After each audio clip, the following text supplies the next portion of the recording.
Hey everyone. Hello, good night. What up, Bubba? Hey, what's up, Bubba? Always first in. Woody, what's up, Woody? What up, Woody? Hey, what up, Alex G?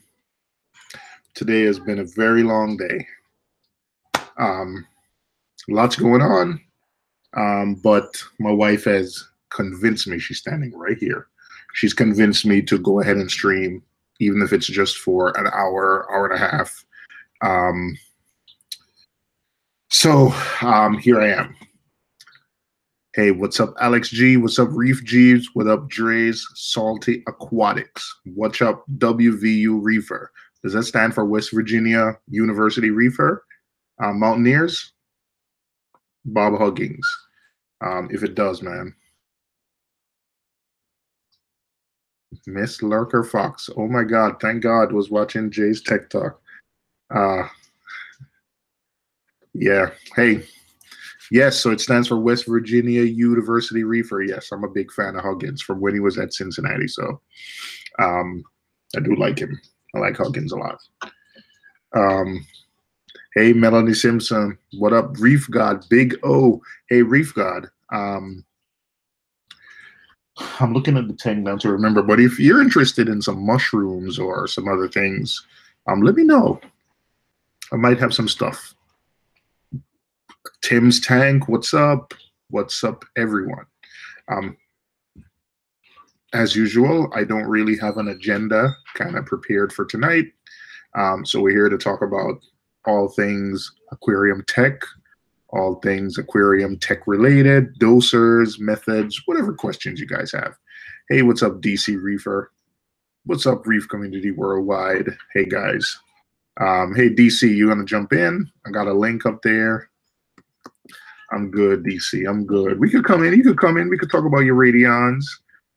We could talk about you know, your Reef Link. Oh man, Paul, you up? Yeah, I've just come here to fall asleep. Wait, you slept and you're up? Yeah, slept, just woke up. Not going back to bed? Oh, I'm just gonna fall asleep on your stream. Oh Just hear no. myself snoring again. I'm gonna eject you. Oh, my wife is dying laughing. You know you were sleeping on your own stream, right? And snoring. I've just woke up. Oh, I was snoring. All right, I heard it. I muted you. I saved you from your own self. Right. Yeah, I saved you from your own self. Hey, Lindsay, who Well, just jumped in? hey, Miss Lurker. Give me a second. I'll change accounts. It's all right. Listen, you could stay. This fucking hangout. I mean, it's this hangout. It's this hangout. I'll stay. I'm gonna mute myself for a moment, though. I'm still eating dinner. All right. What's going on, Paul? Good, good, good. I can't believe I was snoring that much then. Yeah, it was. Yeah, it was pretty bad. It's all right, though. Like I said, I saved you. Michael, actually, you need to get in touch with Michael because Michael let it go on for a while. I was listening to it. He was laughing. Yeah. Hey, Alex G says I have the WXM set up for my radions. Yeah, you know what? I'm gonna get my hands on one pretty soon. So I'm interested to set the WXM. I do not have any what is it? Ecotech pumps anymore. The return pump. So I'm not too worried about that not working. So I'm interested to try the WXM because then I'll be able to change modes. Like I can hit one feed mode and have the lights turn, like 14K. I think I like that type of setup. So I think I might do that. I'm anxious to do it. Similar to what CJ did. SC Reefer, what's up, guys? Mike the Reefer, Buddha's Aquarium, Bubba Shinobi, and Mike the Reefer. I think I said what's up to Bubba already. Everyone's lurking. Yeah, everyone's lurking. That's all good though. Sometimes I lurk. I was lurking for a good portion of on your stream today. You know when I fell asleep, there's 40 people watching. There was 40 people watching up Yeah. until when we left, right before we left. Right. It was a good stream. Sorry, people, if I fell asleep. That's me. Hot tub relax me too much. It's all right. I know. All right. So since I don't have any, let's say, tech related, if you guys have any tech related topics, go ahead and ask them. That'll be fine. But I think earlier, hey, what's up, Alex? Hey, how's it going? Hey, what's going on, man? Hey, how's the system going, Alex? It's going good. I'm sorry I haven't been able to get on here. YouTube took the liberty of turning my notification bell off for your channel. Oh, it's all right. It happens to a lot of us, a lot more often than you would think. Yeah, I started going, boy, hasn't had a Thursday night tech talk in a while, and then I look and I'm like, yeah, he does. It's like, what the heck? Well, things have been going good though. Turn it around here.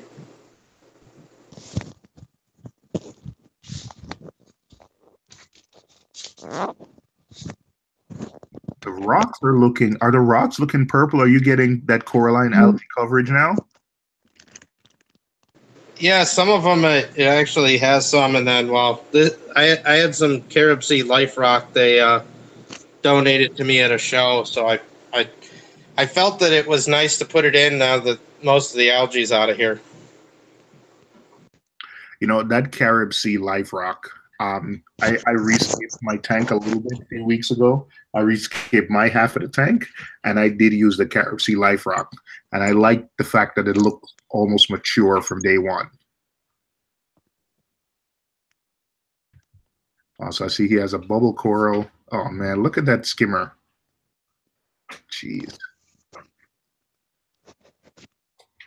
The skimmer or the calcium reactor? Yeah. Is that an algae scrubber you have to the right there, Alex? Oh, that's just a refugium. So I made this a few weeks ago to try and help combat my algae. I added, try it out. So I made a little like in-tank algae scrubber. Mm-hmm. So that I could try and get high par readings as close to the algae as I could. You're using a UFO grow light. Yeah, it's what the heck's the name of this thing? I can't really see that. You guys can kind of see it. Rollo. 150 or the 300 watt. There's a couple of them, but I've used them before. Yeah, it's 270 watt. What? Ooh. Dre is asking, how big is your system to have equipment that huge? The whole thing's 1,600 gallons. Yeah. He is Alex G's in the chat, Alex G's Aquarium. So sub him and look at some of the videos he has. I think he has 2 tanks. One is 470, and what's the other one? 480 and 720. 480 and 720. Yeah. All right, good amount of fish in there.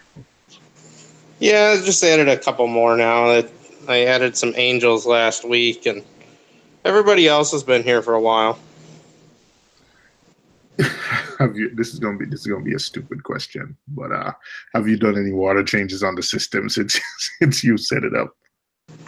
It's funny you say that, since I released a video today called Aquarium Water Changes. Did you really? No, I really did. I'm not joking. Michael Aaron's right before this. I saw that while I was kind of I haven't been on YouTube much today. I've been working. I haven't been on YouTube much for the last couple of days, to be honest. But I started looking through videos as I was setting this up, and I saw that Michael there's been a lot of water change videos on YouTube recently. Like Michael Aaron's made one like about an hour ago that said no water change or something to that effect. So there's a lot of water change type videos on YouTube these days.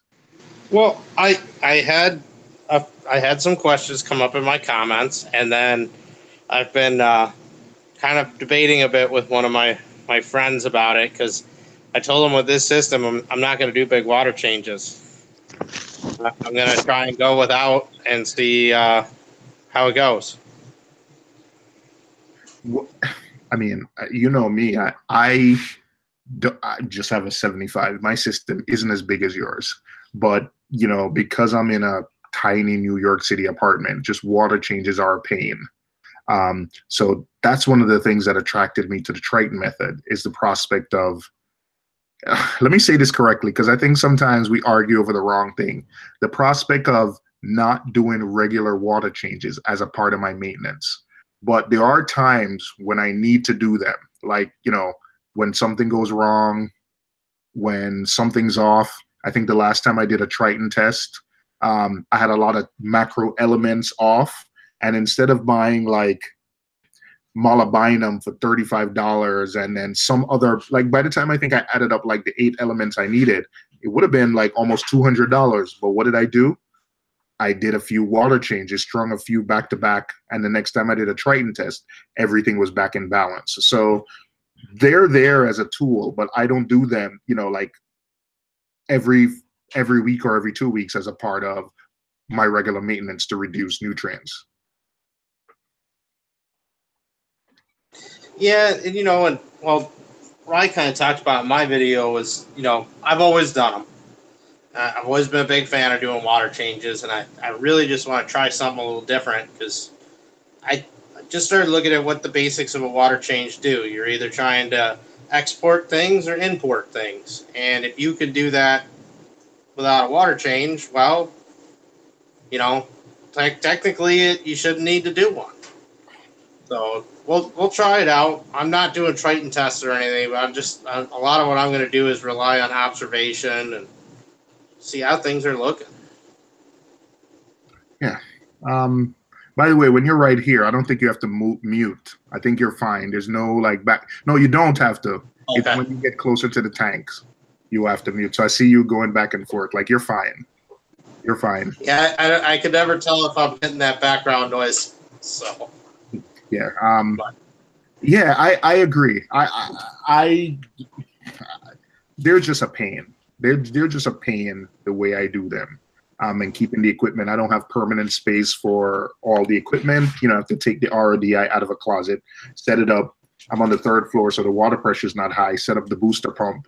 So it's, as long as you have a way to reduce nutrients, like the Refugium it's a 75-gallon display. The Refugium comes out to about 10 gallons.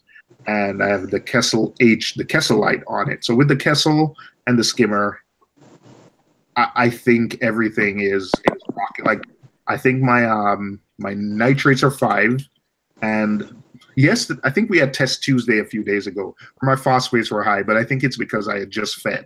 Like, I literally tested 25 minutes after I fed. So I'm gonna throw out this week's results. I kind of my phosphates last week were 0.02. So I think that's a good place to be. That's a good, nice balance to be, and I'm happy about it. And like I said, I don't do them like every week or month, but once a quarter I'll do a refresh, of let me just refresh the system. So it's not that I'm saying I don't do them at all.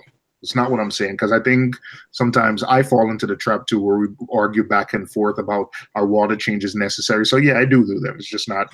It's the same thing with this tank. It's like I'm doing like probably between 1% to 5% water changes per month, because as I add corals or add fish or I got maintenance, I take small portions of water out. I put 5-10 gallons back in.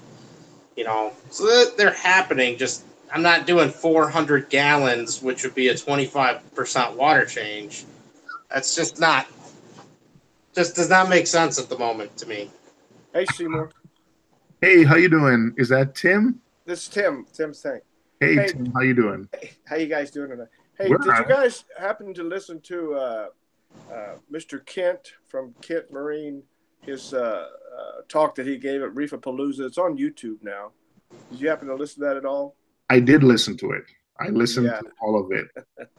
He's definitely, he took his, without naming names, you know, he took full advantage of his time at that talk, as far as I'm concerned. Now, this is just my opinion, to just to, throw bombs at the no water change community, the companies that seem to be advocating no water changes, and really, then he further went into ripping the ICP test, and man, I mean, he was really.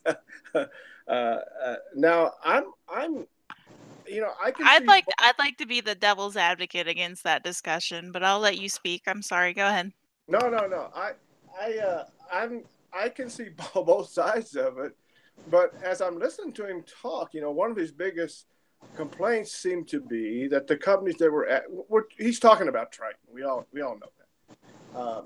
Seemed to be that these companies, that the reason they were doing this was to promote their own products. You know, you do the ICP testing, and you know, they're telling you don't need water changes, just do your ICP testing, and we'll give you the products and the components that you need for your reef tank after you've done your testing. You know, and so what that does, you know, obviously Kent and Brightwell, you know, they make salt. You know, I mean, he was kind of railing on these guys because, you know, the way, you know, he seemed to be saying that the only reason they were doing this or advocating this was because they wanted you to use their products. Well, I'm saying, well, or aren't you you're advocating water changes? Then he went on to say that, you know, he advocates like 10% a week or 30% a month, but you know, he's in the salt sale industry. He sells salt. He sells products, you know. So I just thought it was like, you know, you got a dog in this hunt too. You know, why are you railing on them so much? So, but he must have taken something, or someone had said something to him, I believe, or the way this is all unfolding, that he really doesn't like it all. And I can see both points, you know. I really can, you know. There's so I just wanted to see what everybody else had thought about his talk. You know. I watched it, and I think he made some good points, but yes. I think his delivery. So listen. He's someone who started Kent Marine and started Continuum, so he sells product. Right. So I don't have anything against a vendor, like, you know, I don't have anything against a vendor. Like, I think he was just a little bit too aggressive, and I think some of the things he said, I think the aggressiveness of the talk is kind of, I would say, what threw me off. Also, to be honest, when you look at, I don't want to make it sound like I'm defending Triton, because I do Triton. I think the thing, what Triton, and I agree with what he says, where there's some things we can't test for, like organic compounds that we sort of release, you know, with water changes. I kind of agree. I'm not a scientist, but I kind of agree with that. But Continuum his company sells all these macro elements to add back to your reef, which, to be honest, I think that's what Triton has in it. It you know, what all these little macro elements that you can buy, it's just that Triton gives you insight into a long list of things, while, you know, they sell all these elements. And to be honest, one of the things I like about Triton is the fact that some of the supplements contain something that it helps your algae grow faster. Yeah. And you know, presumably if it grows faster, it's gonna get, you know, it's gonna take out more nutrients faster. That's their newest product that his company makes. It's an algae booster. Basically, you put it in and your macroalgae grows faster. So, I mean, to me, my issue was more not about what he said, but his delivery. And here's what, if you're going to listen, I'm not a scientist, but I'm a scientist a little bit at heart.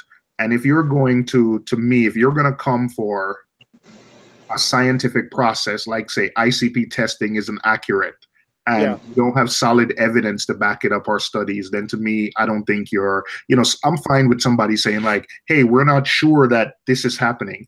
But if you're Yeah. going to come and say, I don't think this is happening, it can't be anecdotal evidence that says, well, they don't clean the machines properly, so Right, it right, can't be accurate. You have to say, here's why I don't think it's happening. And you have to cite some other studies. Like you can Some have valid conflicting evidence, studies. You absolutely, scientists have conflicting studies all the time. But you can't just say people don't really clean the machines properly, or this is a better one because it's a different brand. You Right. can't really, like, to me, those are not, when someone has a scientific process like an ICP test, if you're going to go against it or try to discredit it, like you Yeah. have to come with scientific evidence. It can't just be like they don't clean it properly or something like that. That can't be your argument, because presumably this is labs. These are labs.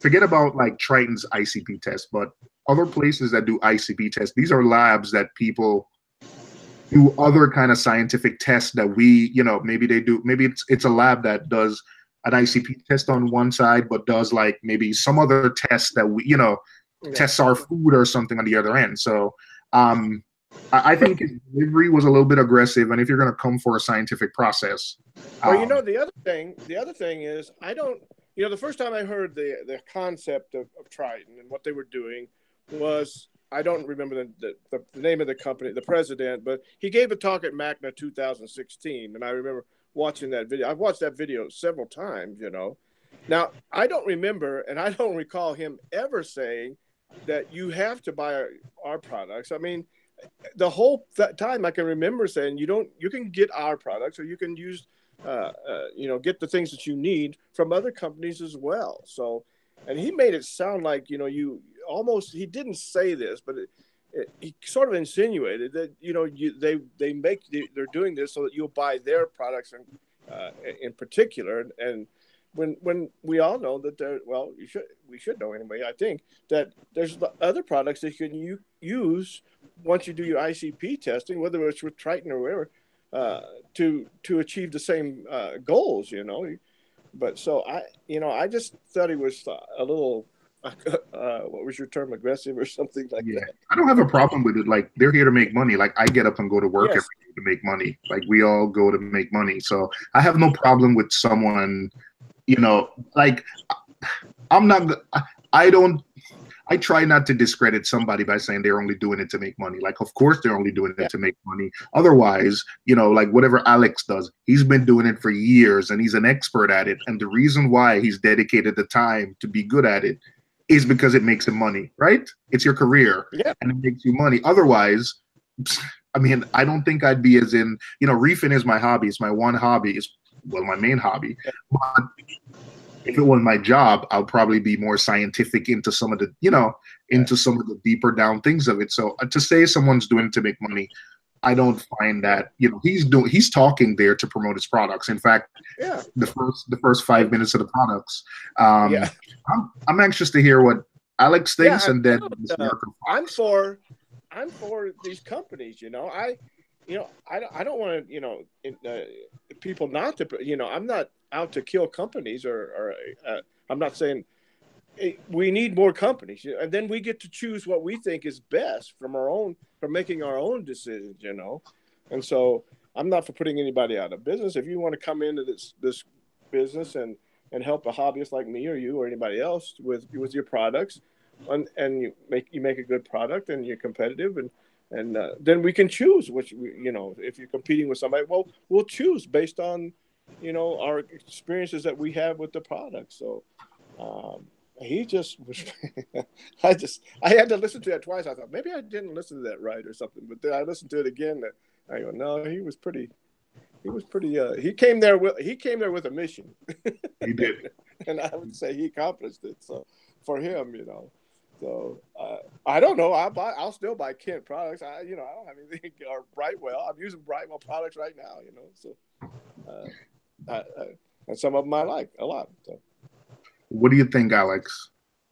Well, I haven't seen this presentation, but the one thing I'll say, and like even with what I'm doing, where I'm not going to do I don't plan to do big water changes with this system. It's the first system I'm really trying to do it with. I've always done them in the past, and I think, again, looking at scientific evidence, when I look at products or methods, I try to see results of what people are saying. And unless you have some good scientific testing data behind stuff, you could simply just say, well, hey, that method doesn't work. But, it doesn't matter what methodology someone uses in an aquarium, somebody has failed doing it where others have had success. Yeah. And that's where, like the video I just did on water changes, where I told people, I said, I think they're a great thing to do and you should do them.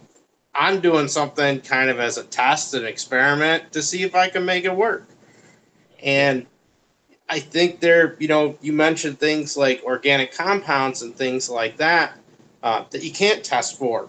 And one of the things I really look at with that is things like toxins, corals, algae, sponges, everything's releasing toxins. And the one thing I have to kind of bank on that a little bit is my UV sterilizer, because it does have some oxidation properties to what it's doing, and it could break down those organic compounds. Mm-hmm. So, but again, a lot of it's going to be observation. But yeah, if someone's being really aggressive, without even seeing it, if someone has poor delivery, it's not going to help sell that case to me. Yeah. All right. I see both sides of this. Some days I'm a water change guy, and some days I don't want to water, and I can listen. But you can find success doing it either way. I mean, every time I think, we don't need, I get all against the water changes. I can hear Jason Fox in that video I saw with him and this is a guy. I mean, he's obviously got some outstanding results down there with what he does in his business and stuff. He does 30% water change every 2 weeks, I think, something like that. He uses instant ocean, no supplements. He does use a calcium reactor, and that's it. That's all he does. He doesn't add any other supplements except what he gets from his water changes. Which he's getting. With the water changes, and so there's other people who have good results using the Triton method. So it can be probably done different ways. But, yeah, and also there's people who are doing no water changes that are not on the Triton method. There's people doing little no water changes on no pox or vodka dose, and like Rico's not on any method, and he's doing no water changes, and he just does his own you thing. see what he gets, right? Yeah. Exactly. So everyone kind of does their own method, their own method, their own method, and it works. I personally think I've spent too much time debating one method or the other, because I think when I think about it, I've seen successful reef tanks with every piece of equipment doing everything. I've seen them without skimmers, with skimmers, with cheap lights. I've seen skimmer, those par 38 LEDs with like blue, and I've seen successful reef tanks with those.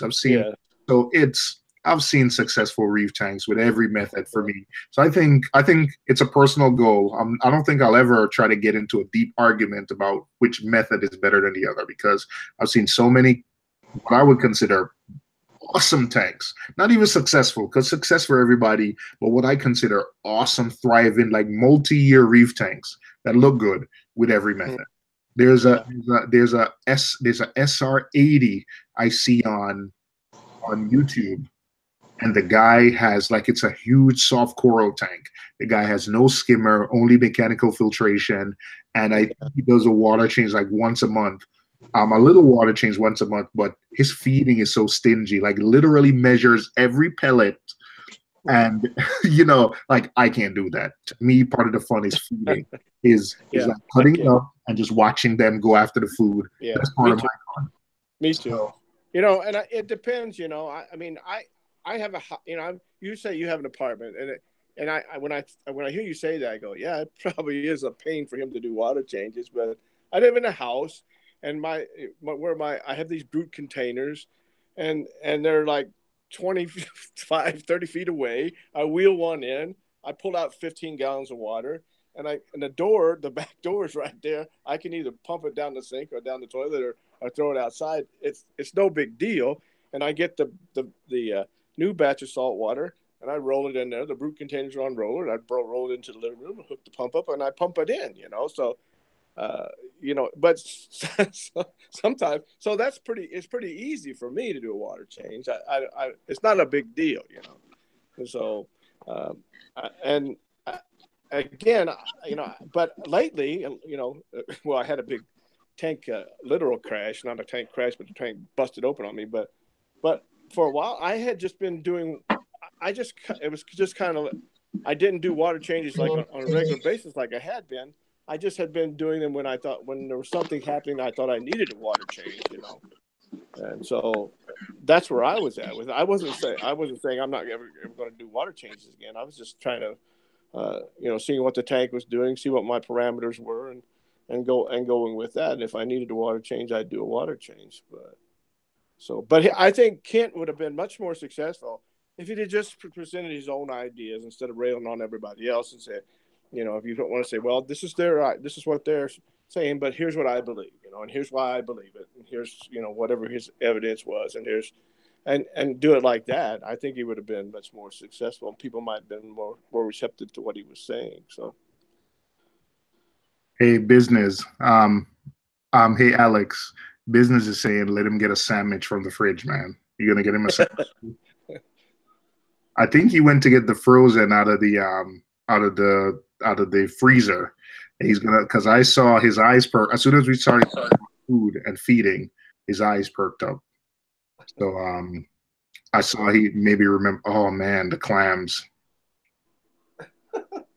Yeah, he has to feed the clams. Yeah, I don't have a copper band anymore, so I don't have to.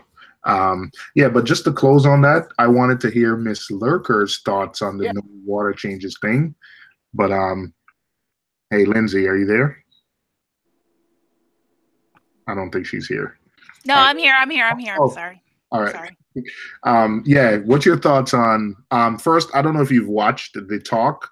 You don't have to comment on that if you don't want to, but the water changes versus the no water changes thing. No, I listened to Jack Kent. I listened to his talk. I know it's kind of a biased conversation because yes, he was like the owner of Kent Marine, and Continuum. He sells a lot of products. I think I agree with him. I agree with him because the just from the sheer popularity of Triton. Okay. Are they a multi-facility company? I mean, do they have a lot of facilities? Because they are testing so many reefers tanks right now. I mean, on the daily, you see 10 to 20 different ICP results in the forums. The biggest concern is always going to be the iron result because iron, for some reason, binds to different different metabolites and other. I can't think of the word right now. But anyway, I think there's always going to be room for error.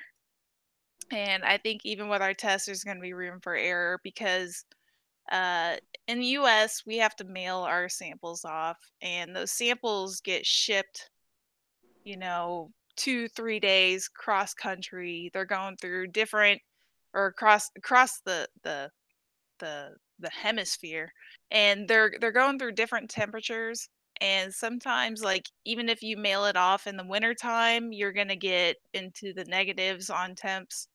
And I know to freeze salt water it takes a negative 40 degrees Celsius, and which is kind of an extreme, but it's not unusual during the winter months to see negative 6 to 10 degrees on your sample. And I think the last thing I heard was the EPA put a halt to the ICP tests due to leaking.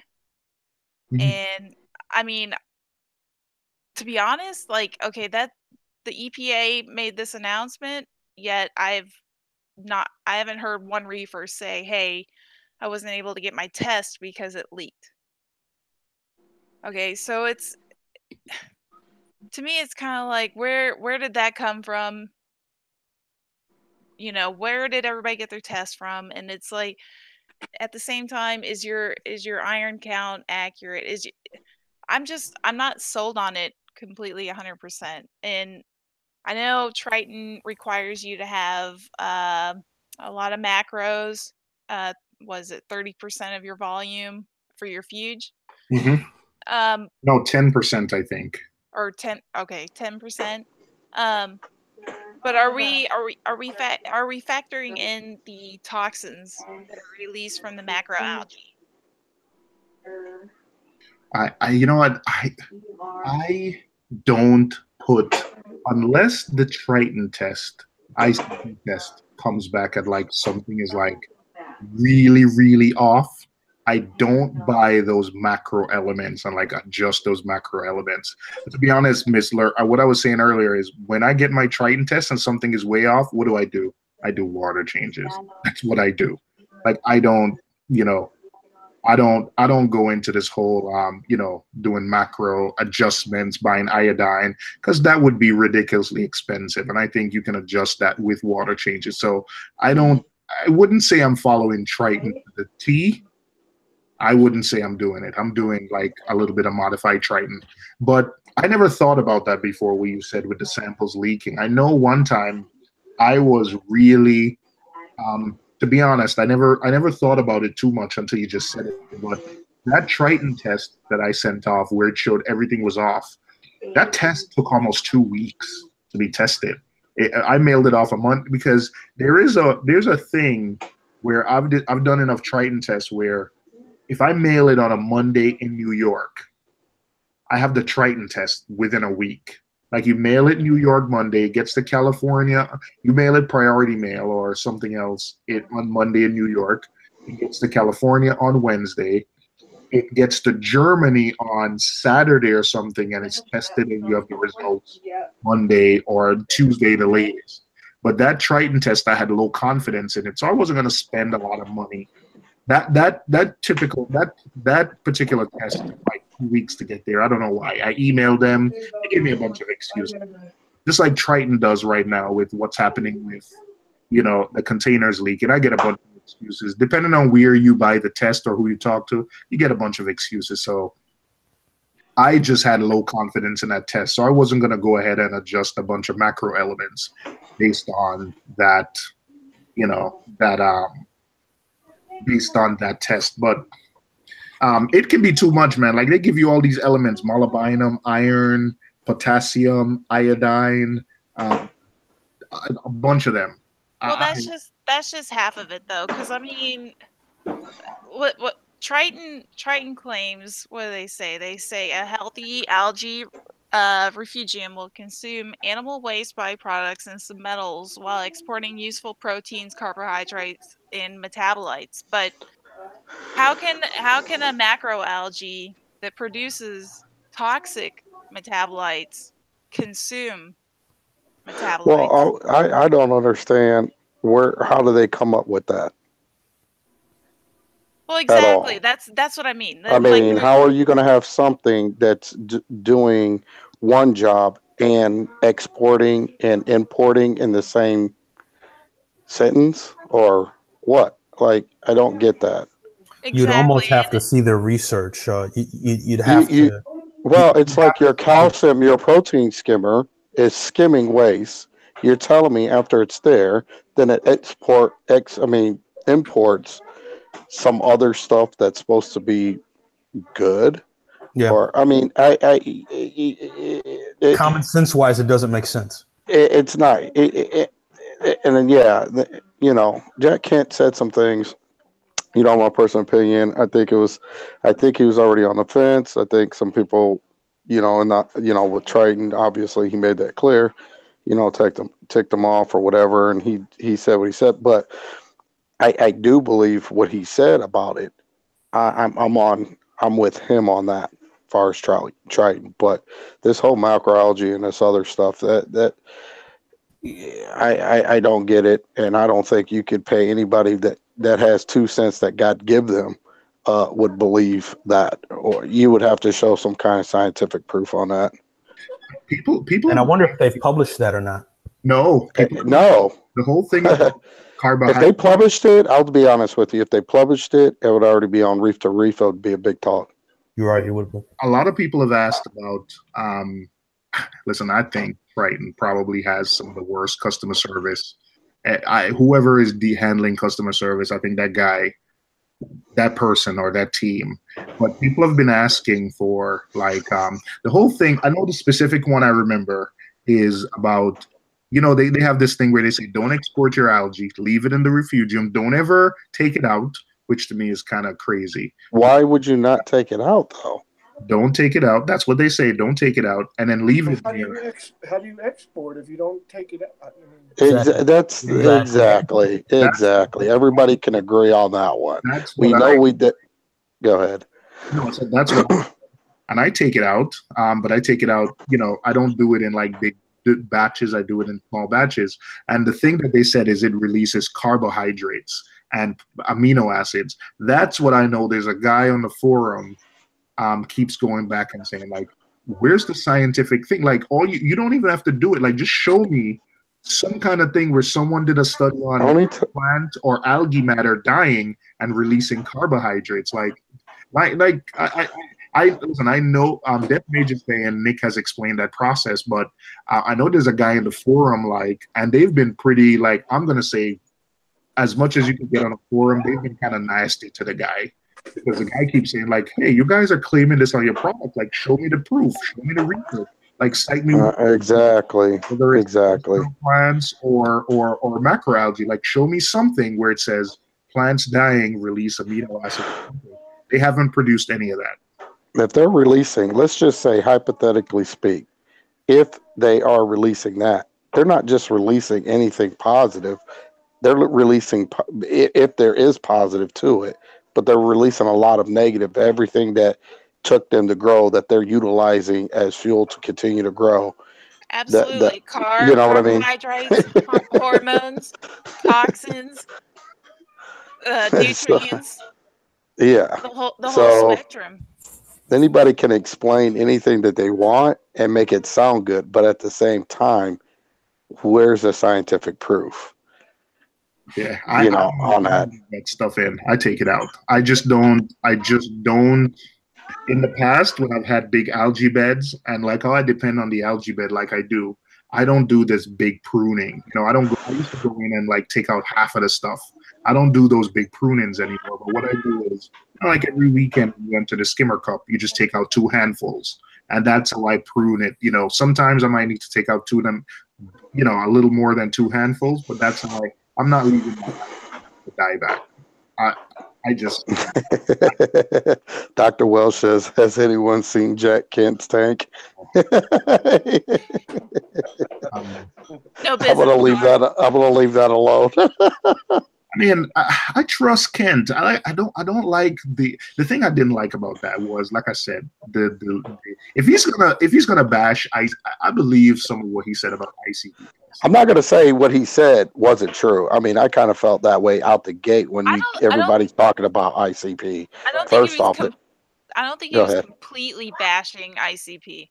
I think he was bashing the principle of us. He was bashing the fact pretty much that and they're not.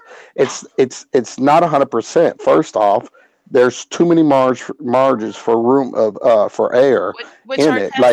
Which our test kits are the same. Exactly. So therefore, why pay something like that and not just continue what we're doing in the first place? Second, I felt like they make it even worse because they promote, which I'm against that one, promoting no water changes. Are you serious? Let's step back for a second though. Let's say okay, we get our ICP test back. Something's off. And rhetorically speaking, what's the end result? What are you going to do to fix it? I mean, okay, let's say for example Aaron's aquariums, he did his ICP test. He said it had like high levels of zinc maybe, which might have resulted in hand cream or something, all right? So or deodorant. Yeah, whatever. Sure. Keep the hands out of the tank. Okay. That's our goal anyway, right? Sure. But anything else? What is it? What are they trying to tell us? Okay, large water change, fix the problem. And I think Yeah. that's Jack's Kent point. It's like you got an issue, you do a large water change. So you can't go completely without a water change. Why create a company that's basing a product on the principle of not doing any water changes? Good question. That's a good question. But is Why? it? Is it? On my Now, last, now, when it comes to water change and no water changing, for me personally, that's completely on the hobbyist. What the hobbyist knows, what he's learned, what he's looking for, how his system's reacting. I would never, and I've said this multiple times, even on my live streams, I would never, never tell somebody not to do a water change, because when you don't know, a lot, or let's say you do, some, that's not enough to justify, not doing a water change. At the end of the day, we all should know new and advanced reefers. When something goes bad, and things can go bad very fast, the only way that you can remotely really try to correct it is by a large water change, by continuing water changes to get your levels back in sync and, across the board. So I don't understand why, like you're saying, this company would ever promote no water change. Who knows So let me actually, where let they're on me say my this though. last ICP test, I forget where I was off, what it was, but actually, and I'm not a Triton user, so don't get me. I'm kind of on the fence a little bit, but they recommended doing a 10% water change for 6 weeks. So uh, I don't know. I mean, it wasn't like, but I guess once you got, I guess the idea was once you got back into balance there, whatever the problem was at the time, then I you go wonder. back to. I wonder if it's us users, and I'm going to put myself guilty of this too early on in the process, because one of the things I touted about Triton was like the prospect of no water changes. So I wonder if like some of us users are the ones that kind of, because like Mage and some other people said, like sometimes when you do a Triton test and some things are, and Tim said, when things are off, they do tell you to do water changes. So I wonder if it's us, some of the users, like spread misinformation about like Triton, Yeah, because I mean, I was always under the impression they were saying not to do water change, or yeah, yeah. yeah, I and by these bottles, we're going to tell you what you need to add back into your system after we analyze your water samples. And by the way, here's our line. You can buy X boron, zinc, this, and that to correct your water chemistry. So first off, that's where, okay, let's say they didn't technically say that, right? But in the same breath, if you didn't technically say that, why are you providing these elements that people can't even actually? There's not a hobby test kit to test for what you're telling this people to add. Why not just go back to simple water changes and forget about those products? You don't need those products. You just go to do your water change. You don't have to worry about zinc or boron or any of these other minor trace elements. Um, you feel me? So I don't know if maybe as hobbyists maybe got off track or whatever, but at I the think that's same part of it. time, if they did, then um, at the same breath, why are you selling other products to correct what you're deficient in? I guess is my thought.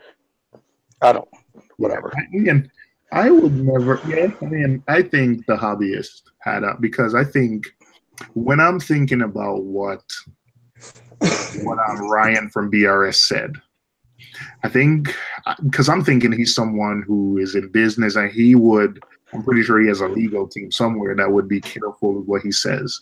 When he's talking about Triton, he says eliminate water changes as part of your routine maintenance. So maybe we're the ones that kind of got it out of hand that said, hey, no water changes, the prospect of no water changes ever. I think we kind of got that thing out of hand. I Yeah, I still I feel can see like that. though, with that being said, I maybe that is true, maybe. But at Well, the same time, why are there products that we cannot test for on a hobbyist level, like they're selling the products that you're saying you're deficient in? So like I said, it's not a point that I can really argue because I would have to go back and listen and go through some of the things that they said and kind of decipher that. But at the same time, why are there being products uh, being sold for things that you cannot even test for, and they're telling you what you need in your water, and this is how much you need to initially dose, and therefore, um, and therefore after, I guess. So is it us, or did it come out and it got swept under the rug? Maybe some corrections made, and we don't see that anywhere anymore. I don't know. You were saying something, Brian? Yeah, Yeah. I kind Go of think, ahead. yeah, you may have hit it on the head where they've said you don't have to do regular maintenance of water changes. But then again, every time you send a sample in and something's off, they say do this water change. I mean, I've had that too. But I don't know. I'm going back to doing water changes. So I think water changes make my tank more healthier. And I've gone months without water changes, and my tank was more healthier at that point than what it is now when I haven't done water changes. I'm looking at Triton's website for the Triton method. I mean, I'll be first to admit I don't have firsthand experience. I don't run Triton, and I take a lot of my my personal opinions based on other reefers. But I'm on their website now, and I'm looking at their method. And in the first paragraph, it says they're discussing replacing trial and error with conscious control. So without directly saying 0 water changes, they are saying, and I'll quote it as part of this first paragraph. It says, so Aquarius compensated for flying blind on water quality through the expensive practice of regular water changes as both preventative maintenance and a cure-all for problems, and therefore go into the Triton method of how ICP tests identify the elements that would quote unquote get out of control, and I should quote unquote elements because like I said, I was trying to say earlier, it doesn't include the toxins, dissolved organics, the other things that build up from not only coral poop, fish poop, just what's in the air in your house. But I think it is insinuated in the method, and the whole summary behind the Triton method is about control through the Triton method to eliminate or reduce. Yeah, I mean, if we're gonna argue that their testing is inaccurate, then that's way. Yeah. I have that throws the whole thing off. Yeah, I got nothing like that. That scares the heck out of me because then I have no answer. Well, and then here's the thing, though. You know what? Between everybody that's sitting here right now, think about this too. A food for thought. How many elements are they actually testing? Right? They're only testing what, like 32 of the elements out of how many elements that's actually that we know of? I will say that they are testing the ones that are most toxic to livestock, like animals and corals. They are testing for heavy metals. They're testing. Oh, yeah. So are they testing for ammonia and nitrates and all that? No, because that's degraded when you ship them a test. It changes too much in a tube. But right. So if those things change, would it be somewhat accurate of saying because of those things that are changing inside that tube will have an effect on the water sample period, far as the other parameters and things, trace elements that are going on because it's constantly chemically changing in our reef.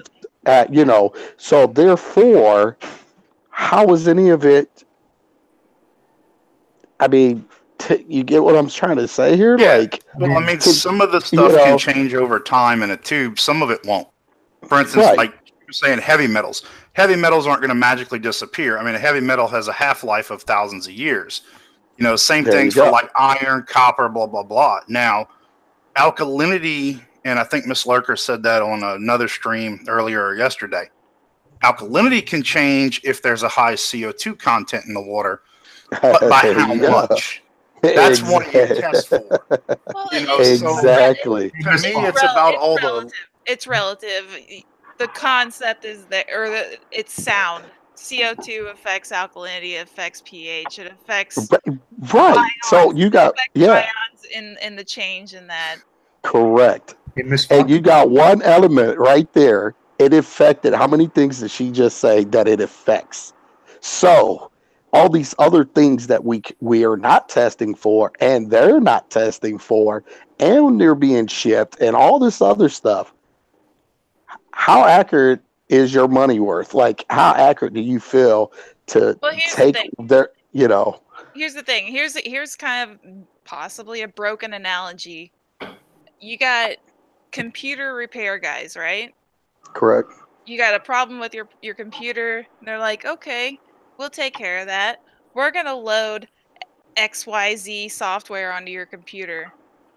But we're not going to tell you that X and Y contains spyware, malicious, adware, and other crap on your computer. So a month down the road, you have problems with ads popping up on your computer. You got all these little issues. Things are running slow. What do? You call that computer repair guy, and you're like, what they're going to do? They're going to say, "Where's your credit card at?"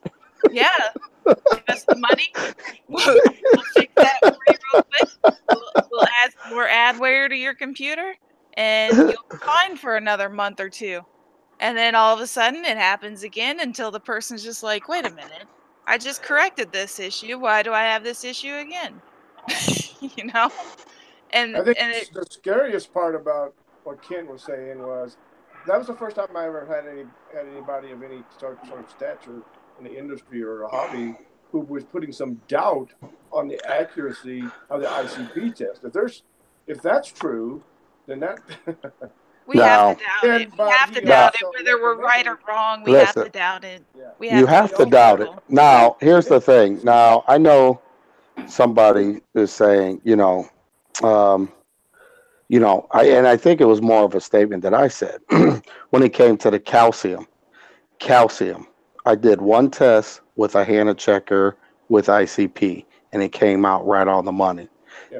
One thing and one element ain't going to justify the whole thing. That could be accurate. That's two things out of, there were 3 different tests run, 2 of them matched and 1 didn't. Meaning Red Sea Sulfur or Red Sea calcium test kit did not match at all what Hannah said, and Hannah and ICP did. But you're talking about one element, pure point blank. I have a simple question.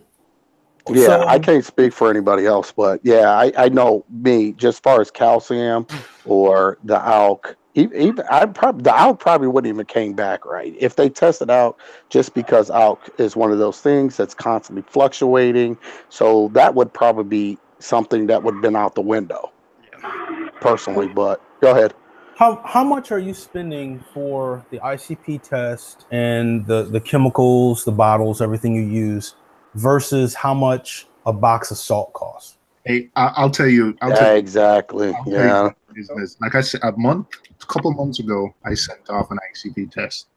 It took 2 weeks to get there, but when I got the test back, a bunch of elements were off, like a lot of elements, like let's say 10. Mm-hmm. I would have to log into the Triton website, but basically I'd have to buy maybe 5 or 6 different elements from them at like 25. How much per element? I remember thinking, my gosh, it's going to be like almost $150. But plus the $50 you use for the test. Yeah, I mean the test cost $20 because I bought it with. Yeah, let's say a normal user would be $50, but I got it for about less than half of that because you buy it in bulk. But when I thought about it and I said, hey, I can do a water change with my salt and string like 2 or 3 water changes together over the course of a couple of days. I mean, I needed to reduce my phosphates anyway. And when I did that, I sent off another Triton test after that. And guess what? Everything was in balance again. I wasn't that, so I think I was using Fritz. I forgot which salt I was using at the time. I'm using Fritz now, but it was probably Tropic Marin.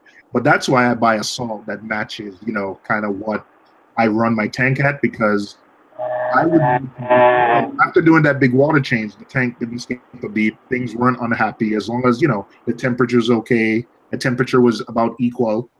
I wasn't going to spend $150 on all those elements, man, and be adjusting molybdenum and iodine and potassium.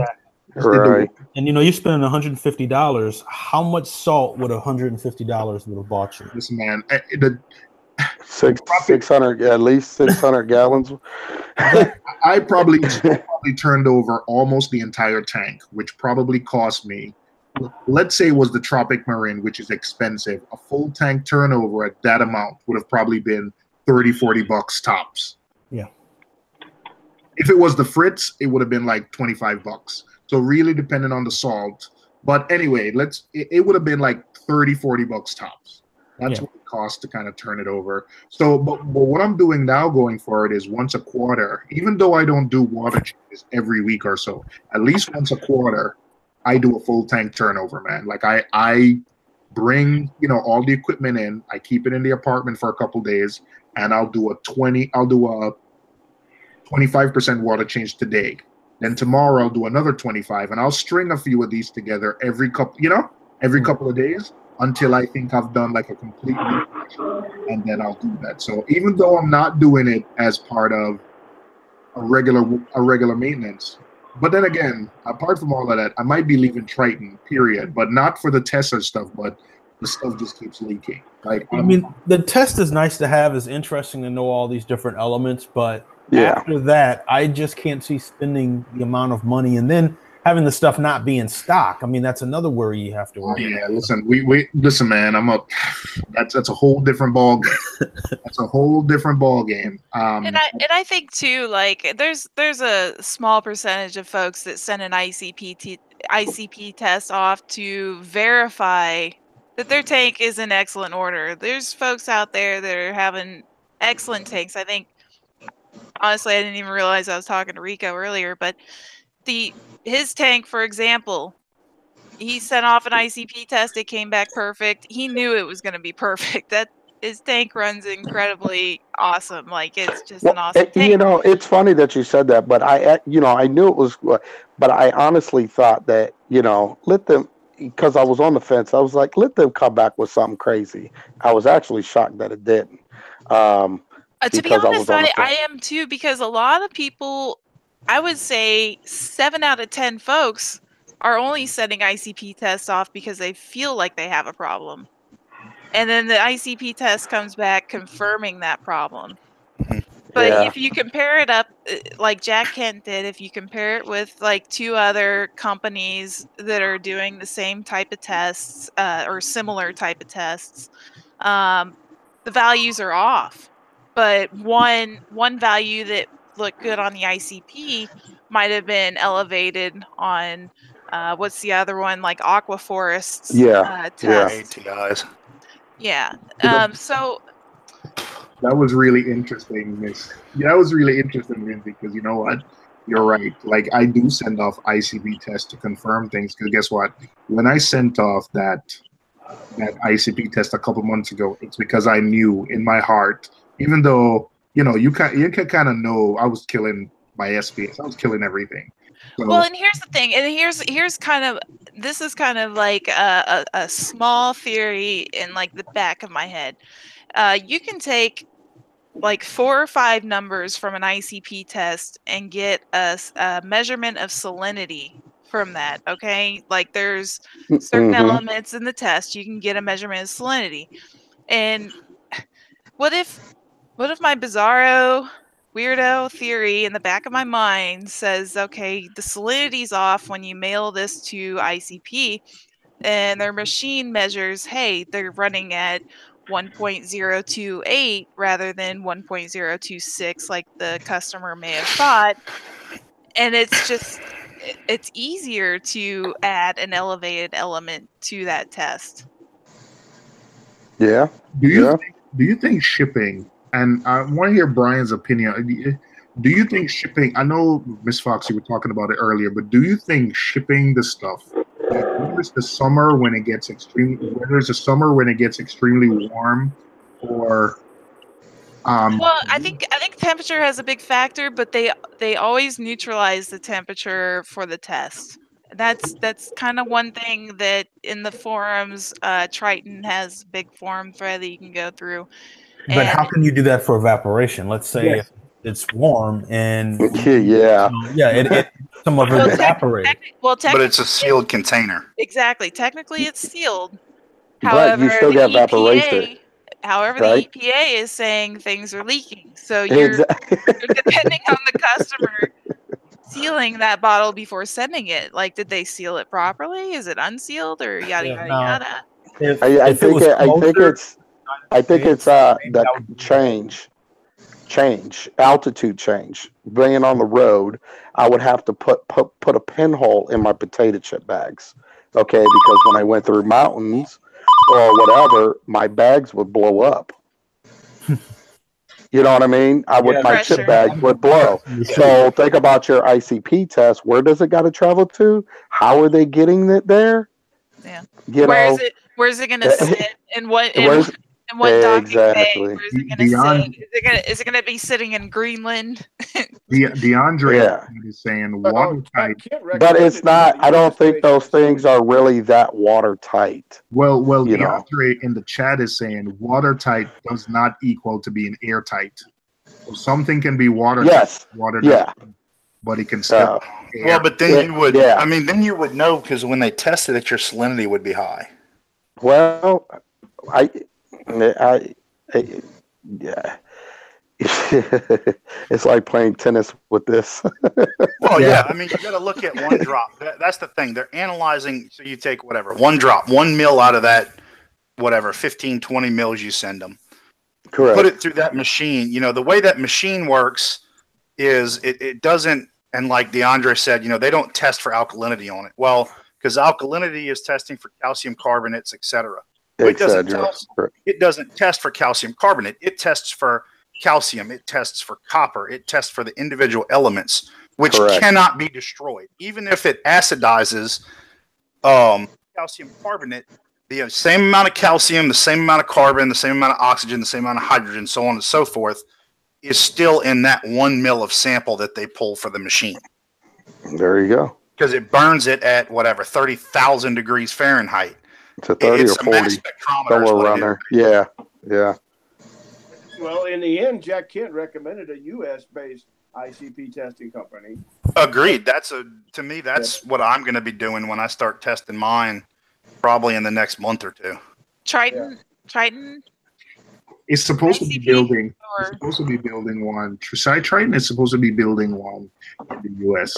But like I said, I think Triton has a PR problem, and I think they have a problem. I think they have a PR problem because let me ask you guys this real quick. Do you think that at the end of the day, even though all this stuff is going on about ICP, what about the testing? Do you guys, or would you guys say that it's still good and if it is, at what levels? What do you feel about it at the end of the day? Just knowing what we're talking about. Here's my thing. I feel like I have an issue in my tank, an undetectable issue, but I think it stems from potassium. I've done a lot of potassium phosphate, potassium nitrate dosing in, I'll say last year, not in the last 6 months, but the last year. And due to a recent thread where somebody was questioning a 2-part dosing system that was increasing potassium levels without it being labeled on the bottle, is the same 2-part dosing system that I use. And with that, the guy was having the exact same issues with his corals that I'm having with my corals. Now, I asked once in one of the streams about potassium testing because I have a feeling I have high potassium. The response was accuracy is kind of up in the air when it comes to potassium testing. Correct. And so it was suggested to me to get an ICP test, but at the same time it's like I'm sitting here and the same discussions kind of floating through my mind. I'm like, okay, so if I do have high potassium, how do I fix it? I mean, a $50 ICP test. Did you do that? Did you do that ICP, or you never did go ahead with that? No, I didn't do it. No. Because I would have loved to have seen that result, and that's another one that was with like this my Celifert that I use for potassium. It really my Celifert was saying 430, I believe, but my potassium came back at 390, which to me was fine too. And I've always kept my potassium levels at 430. Well, it's my understanding that every 2-part system has to have potassium in there, whether it's labeled on the bottle or not. So potassium is in the calcium chloride. It's even in my calcium reactor in the the media. So yeah. Right. So, but the problem was this reefer that was having a potassium issue. What his discussion was, look, I'm dosing, and it's the CChems refusion, part A, part B, and the part A is the calcium, which includes your micro and macro elements. So basically, as well as magnesium. I think it's a great product just because I don't have to worry about magnesium with this product. So I don't have to dose a third product to keep my magnesium levels up. But at the same time, he's having issues with potassium, and I'm not talking levels of 450 to 480. I'm talking levels of upwards of 600 on his potassium, and that's what was coming back from his ICP test. 600. I trust an ICP test probably as much as I trust my own testing. Well, I was going to say that I guess what I was asking you guys, and everybody else is, there are certain test kits that we all know that we actually have access to test our systems. Some are better than others. And even with that being said, it really depends on the individual because some people can't, see color or color changes, because of their eyes or whatever the case may be. And I think at the end of the day, I mean, I think you got to go with what's best for you, what's easier for you. You can maybe do an ICP test, cross-reference it on some things, and the best you can, but ultimately, that developing that eye and a reef and paying attention to your corals is ultimately, I swear by it, is your best test. I'm being honest. Now, it ain't going to tell you, well, you're low or deficient in this, but if you stay consistent and write down and keep a journal of everything you're doing, at what time, any things that you changed, why did you change them, you will home in and be your own best test. That's just how I feel. Seriously. But yeah, I probably trust them as much as my own test. Yeah, pretty much. Yeah. I can confidently say that I have passed a 60-point color test. I've been doing I've been color correcting for 15 years. I have no issues looking at any type of titration test kit. And I think that's why I stick with them as opposed to the Hannah checkers. And I think I talk about that a lot, but that's just me. And then I look for trends mostly because I've been doing them like for a while now. I've done a couple of them where then I look for trends. And, if I see something slowly getting out of sync, that's when I kind of watch it. I just look for a trend. I don't see. And the one time I got a Triton test and all these macro elements were off. What did I do? I did a big water change. Big water At the end change. of the day, yeah. At the end of the day, I still think it fits my lifestyle not to do that water change, every couple of weeks. But I don't mind whether it's every 2 months doing like 100% system refresh. Okay, wait. Are you talking 100% all at once? Are you No, talking? no. Yeah, there's no way you do that. I don't have the capability to do that. What I do is I take like about a week and I'll do like, I have a 75, let's say my system is about 90 gallons total.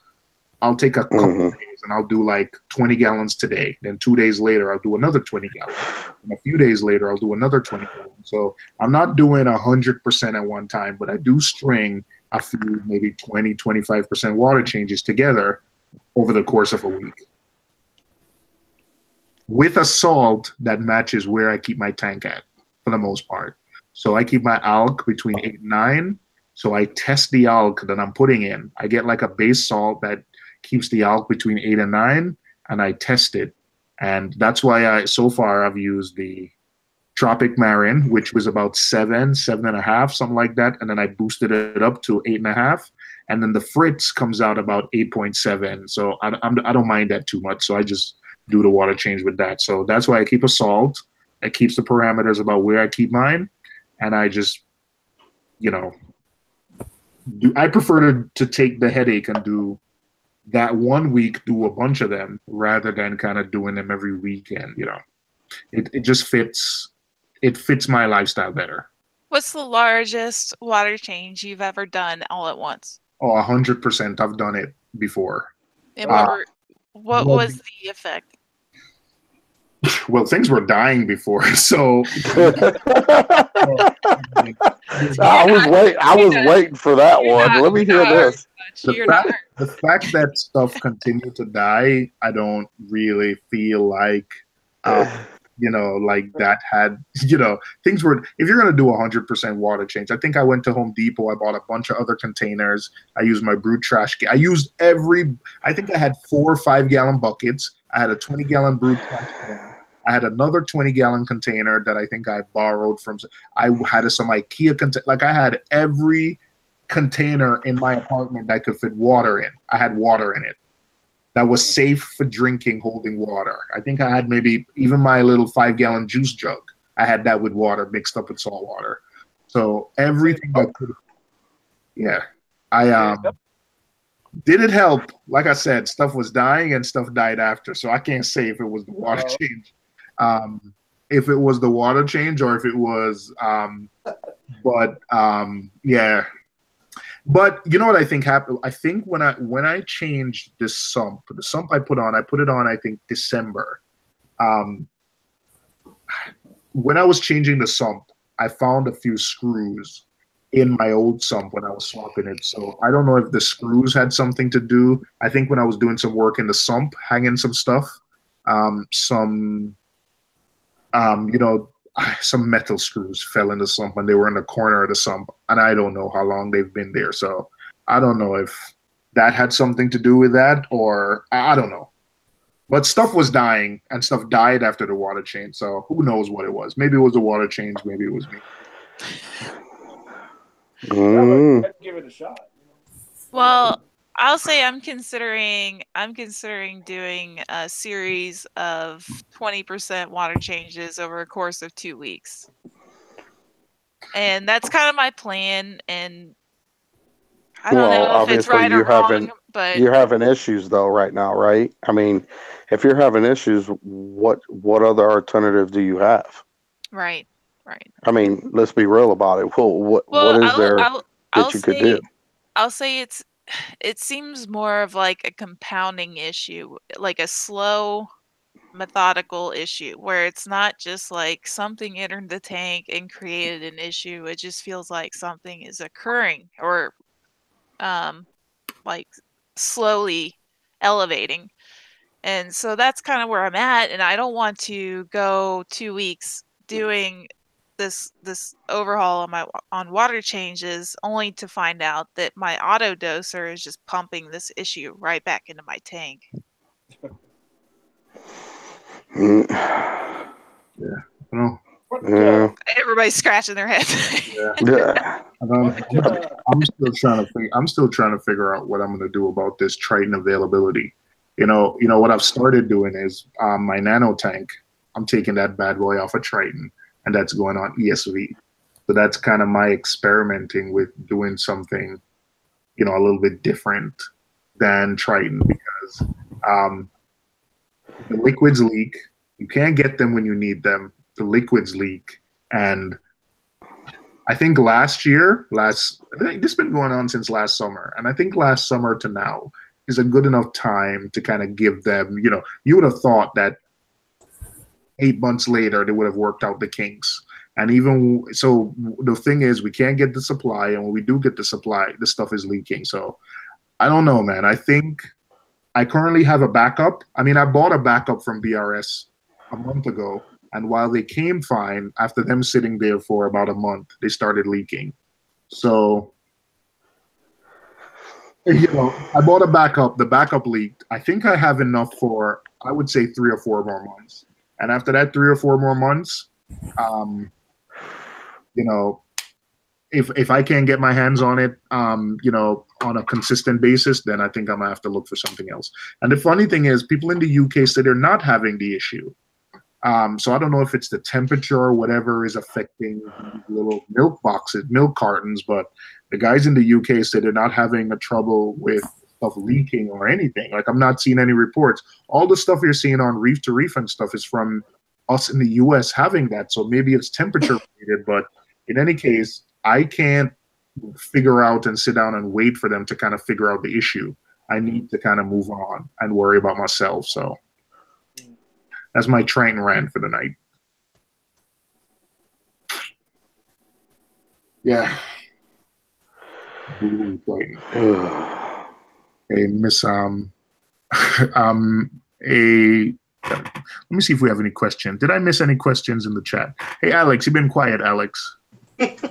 I just let you guys go. It's a interesting subject for sure. No Triton for you, I guess. No, I'm gonna rely on my calcium reactor and little water changes and observation. But I think for me, thinking that I have a potassium issue, I'm just gonna go about ordering a potassium kit, verify my problem, go about my 2 so you weeks of never water. so you never actually you didn't do a test on the potassium? Honestly, I try to limit my numbers that I chase. I mean, I'll be the first to admit that when I start testing, that I'll relentlessly keep testing. No, I guess I'm confused on how do you know you had a potassium issue then? Okay. So a lot of people know I've had dinoflagellate issues, and one of the basic methods to help alleviate a dino issue is to import inorganic nutrients. Inorganic nutrients help competitors outcompete dinos and then reduce the population, et cetera, et cetera. So my form was, and there's other types of nutrients I could have imported, trisodium phosphate or some other type of nitrate other than the potassium nitrate, or sodium nitrate. I picked both potassium phosphate, potassium nitrate, and I dosed for months, maybe 2-3 months. It's between 2 and 8 milliliters a day. So to me, I already feel like I've compounded a potassium problem. Doesn't necessarily mean I didn't stop doing water changes, but like I said earlier, the problem is this recent thread that I had read where somebody was testing over 600 on potassium, dosing the exact same CChem refusion A and B, parts A and B, which I'm dosing 10 milliliters a day of both A and B. I think what you should do get the test kit, verify. Yeah, you should have probably had that would- prior before you dosing too. I would have, you know what I mean? Not to be funny. Well, yeah, yes and no. Like, I think it was expected to have some elevated potassium, but it's the concept of high potassium destroying or killing off coral is relative. It's here nor there. Like, it's not scientifically verified specifically to cause a problem. Right. Now, it's more of a reefer's anecdotal evidence that would suggest that high amounts of potassium would create browning, followed by STN, et cetera, et cetera. So it's really just me taking somebody else's anecdotal evidence saying that high potassium is killing off their coral, and that's just my guess. So yes, step one would be to get the potassium test kit and then go from there. But I feel like it's already verified, but I'm going to do it anyway. Yeah. I mean, yeah, I would make sure you test your fresh batch of seawater and see what that potassium level's at compared to the tank. And then after you do a water change, let it sit for a day or two, let everything mix up good, and then try to retest and see if you're seeing the level drop. And if you're concerned that your two-part is increasing it, you should see it, start to increase as you dose more over time. But yeah, you gotta test first, see where it's at. Yep. Yeah. I have a Most question definitely. for Ms. Arthur. Why were you, I just wanted to know, why were you dosing to begin with? Dosing the nutrients? Yes. Was there a reason why you were dosing the tank? Did it need it? Okay. Yeah, absolutely. There's it's kind of a law of limitations. Sometimes when things get off balance, or when it comes to nutrients, I like to call it an equilibrium, because there's no true balance of nutrients in a tank. It's just your tank's equilibrium.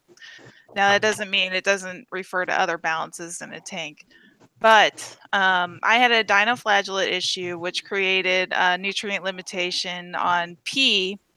So that was fixed, and then I had another dino issue that was the limitation on N. So it was then nitrates. So it kind of went back and forth, and then it was just kind of a battle of maintaining those nutrients.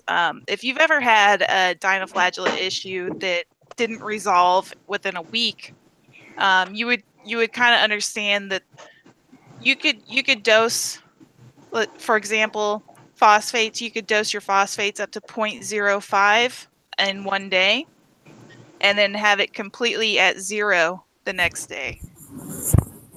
Okay, but isn't the fusion, I guess I'm confused, because isn't the fusion for calcium, alkalinity, okay. The form of phosphates and nitrates was potassium phosphate, potassium nitrate. The question here is that CChem's refusion, parts A and B, is a two-part solution to replenish calcium and alkalinity. The calcium byproducts include certain micro and macro elements, which also includes potassium. You have to have potassium to help bind these elements together, but it's not listed on the bottle. The suggested measurement would be so minute that you wouldn't be able to measure it. The question I'm debating right now, or questioning, or the issue is, another reefer was finding elevated potassium dosing only CChem's refusion parts A and B, not the nutrients. And so to take my dino issue of adding potassium to the tank, followed by a series of water changes, but maintaining calcium and alkalinity with parts A and B, is compounding high amounts of potassium in my tank. That's my that's what I'm thinking is happening. It's not verified. I just want to get it verified because I'm having tank issues. On paper, you know, I can test my calcium alkalinity, strontium, magnesium, pH, all these other numbers. They come out perfect within range. But your potassium might be perfect too. We don't know that. Yeah, we don't know that for sure. No, Yeah. absolutely, and that's where I'm going. I'm just. We were discussing about ICP. Yeah, And we yeah. were discussing, you know, levels and stuff, and someone suggested that I send off an ICP test to verify when. I'm thinking it's more the potassium side, but who's to say? It could. You're absolutely you might right. be surprised. You might be surprised. It could just be, you know, a lot of the problems just beneficial, but just the imbalance in bacteria. Yeah. But it's good conversation. I'm really, you got me so wanting to know what this your potassium is. I'm serious. I'll work on it. It would not surprise me if your levels are probably within range. I'm dead serious, but. And I agree with you, but at the same time, I'm just I know, because we ain't got my head. Especially followed up by water changes. I almost guarantee you're still within acceptable range, but you know, obviously I would have to gamble and roll the dice because we don't have, you know, until you actually get a test, you know, get the Selifert test or ICP, whatever you're going to choose to do for that to know what it is.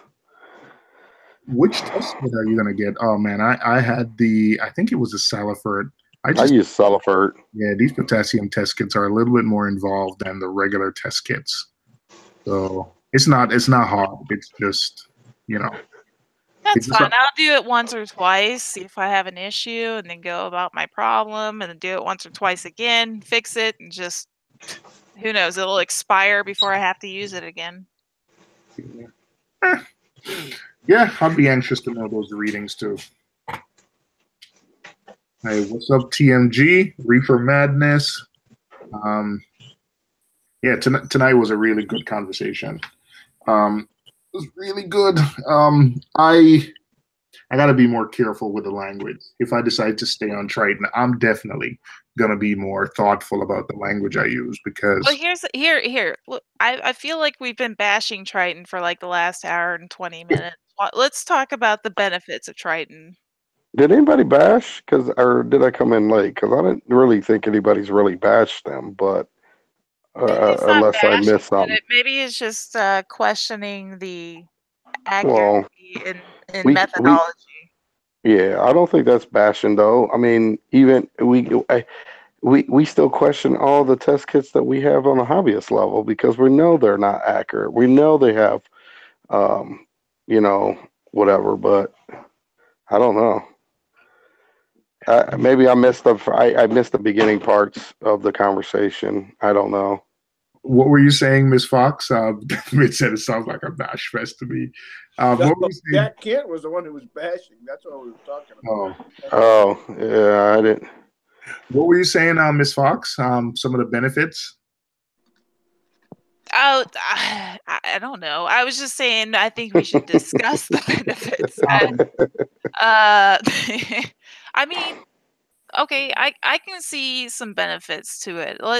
I'll throw something up in the air and see if it sticks. I think, you know, we've talked about it before. If you're new to the hobby or you're advancing, let's say you've been in the hobby for a few years, but you haven't touched certain elements or bacterial additions, and you're up in the game from softies and LPS, and you're going into sticks and acros and SPS corals, and you think you want to up the game, and Triton method is for you. I think it's a good baseline. I think it supplies you with the correct elements and bacterial additions to help maintain low nutrients, clean water, crystal clear water, with the insinuation, quote unquote, of not having to do water changes according to their webpage if you keep your hands out of the tank and your salt mix is sufficient. Yeah, I think I'm gonna just tag on and say I think some of the things that kind of Triton recommends is like reef aquarium best practices anyway. Like if possible, have a big algae bed, good flow in your tank. I know they recommend a huge tank turnover, like 10 times tank turnover. And I went crazy trying to like accomplish that. But I actually find that now when my tank is about 4 to 5, it's actually settled into a nice rhythm. So I think sometimes, I think my mind kind of changed when I spoke to Terrence one day. I think it was on a Reef Dude stream where Terrence said, yeah, I stopped trying to achieve that 10 times tank turnover because it wasn't working for me. And he said when he spoke to Triton, he couldn't get a solid answer about the whole 10 times tank turnover and why it's beneficial anyway. So he does a little bit less. And I find that now when I'm doing, I think about 4 or 5, I think it's settled into a nice rhythm. So I'm okay with that. But I think it's simple. It is simple. I wouldn't say it's necessarily the cheapest. Probably BRS bulk 2-part would be the cheapest. And the fact that you need to dose all 4 elements, it requires a dosing pump, I think, to be accurate and to stay on point with it. But I think it's a relatively simple method where, once you ever forget about the ICP test and the fact that it's expensive. I just think it's a simple method to get on. As long as you have an accurate doser, you dose all 4 elements, in equal parts. You do your regular test. Like ICP is not going to replace your regular testing. It's not going. I think that's also one myth. I think our ICP test at the end of the day, here's my thoughts. My thoughts at the end of the day. There's a lot of things we cannot test for. There are things that we can test for. The things that we can test for are not 100% accurate neither. So therefore, the things that we cannot test for, I think it is good to know what those elements are and where they're at. Whether they're accurate, dead on, or not, it just gives you a baseline. Now, for instance, if you notice something going on in your tank, you can't put a finger on it. Therefore, you did that, and guess what? It said something crazy that, an element obviously we never test for, or whatever the case may be, says it's off. There you go. You knew something was wrong with your tank. The test came up and said that this parameter is off, low, or too high. I think it has its place, personally. But, I think it's I don't think I'll like know no other test. I don't think just I'll think know go anytime ahead. in the near future because they've stopped selling the ICP test, according to what I'm hearing. They have? They did? They did? Bulk So what reef about people that got all these boxes that they bought? The test kit or the ICP test, I think it's on halt right now. Bulk reef is sold out. Everybody's sold out of it. Well, they can't get anything in the country, so I don't know if there's a thing on the test, but they can't even keep the damn supplements in stock. So I'm not surprised. Well, they're all leaking. Well, and I think that's where it's stemming from. Like it's too many fluids going across the pond, and it's just causing too much issues. Yeah. Wow. So there's a real good chance I'm going to be kind of left in the dark as far as Triton ICP goes. I may have to go to some other company. If you're interested, I did buy a bulk of them when they were on sale. So I don't know. You can hit me up via email if you want to test, because I have a whole stock of them. Yeah, is this just a temporary thing, or I have what? No idea. They can keep their products in stock anyway, so I don't know. I mean, the last time I think when I bought my last one, I think it was March 5th at 12. Let's say about 12 o'clock, maybe 12 o'clock my time. Phil Reefkeeper texted me and said, "Hey, Triton's in stock at BRS." I think by the time 8 o'clock that they had at 12 o'clock, they had 200 units, 200 sets in stock. By that night, I think it was about 6 or 7 o'clock. They were 8 o'clock Eastern. So in 8 hours, they sold out. they sold out of everything. So they're just behind. There's such a demand and they're behind, and then the stuff is leaking, like you said, that I think it's just hard for them to keep up with demand. I think the ICP test, a lot of people are using it. I think it's just demand of because if you go on BRS and search for Triton, it's only basically the minor products that people don't buy a lot. That's the kind of stuff that's in stock. Well, Yeah. it's confusing too because BRS is advertising Triton on all of their boxes. Like this is kind of a big deal for their business. Yeah, because they're the ones. They're the ones that really kick-started it. So I'm looking on the website. So everything is basically out of stock. Like not even the iodine, not even the detox, not even the potassium, not even the phosphate remover. Like I think their own activated carbon. Well, their activated carbon is still in stock, but yeah, there's a lot of stuff that's not in stock. Triton. And I mean, depending on who you talk to, and I think we've gotten back into the Triton bashing, but I think no matter who you talk to, like you get different, like one person will blame it on the shipping company, one person will blame it on the distributor, somebody will blame it on the demand. But all I know is I can't get it when I need it, so I've stopped trying to figure out who is at fault for not getting the Triton stuff, in the US. I think I've stopped trying to figure that out. My only thing now is that it's not available when I need it. So that's my only concern now. That's my only Yeah, CO, and that's why I won't be running Triton, is just the supply issue. Down the road, if they get that settled, maybe I'll look at it. Because I get their theory. I've done a lot of reading on it. I've listened to the founder talk about it on his Magna speech and stuff like that. He talks about it a little. And like Miss Lurker was saying, they nowhere does it really say that you have to do 0 water changes in their stuff. To me, this is what I've taken from it. So this is my opinion from reading it and all that. Well, they can't say it because I think they'd probably get sued. They would get sued. Well, and it's not just that's what I think. That's not their method. They recommend water changes when something's out.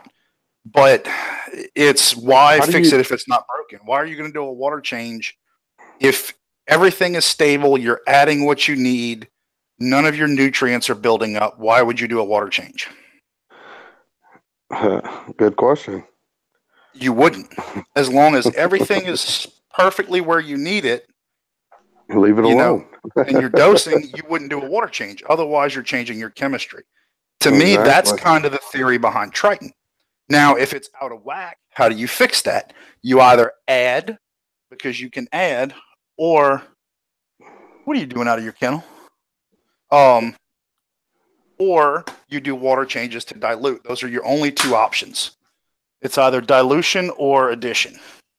There's no way to remove iron if your iron's too high. That's aquarium safe. So, it's not that they say you don't do water changes.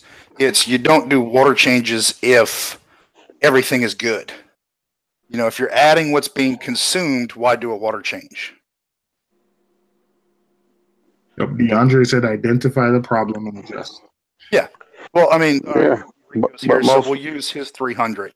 If your calcium reactor is adding all of the main elements you need, you're adding, your aminos to fuel corals and stuff.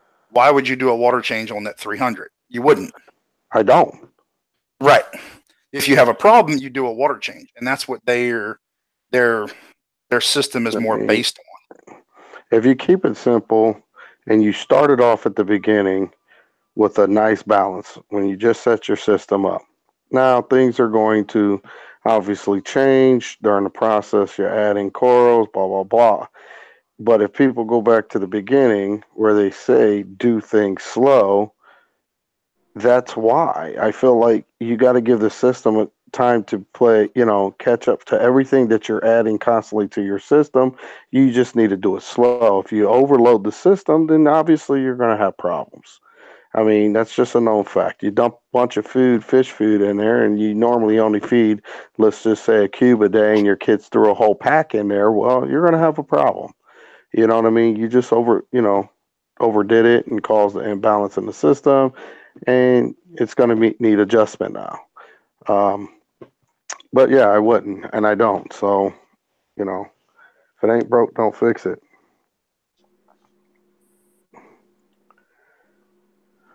Right. And to me, that's what the Triton method is.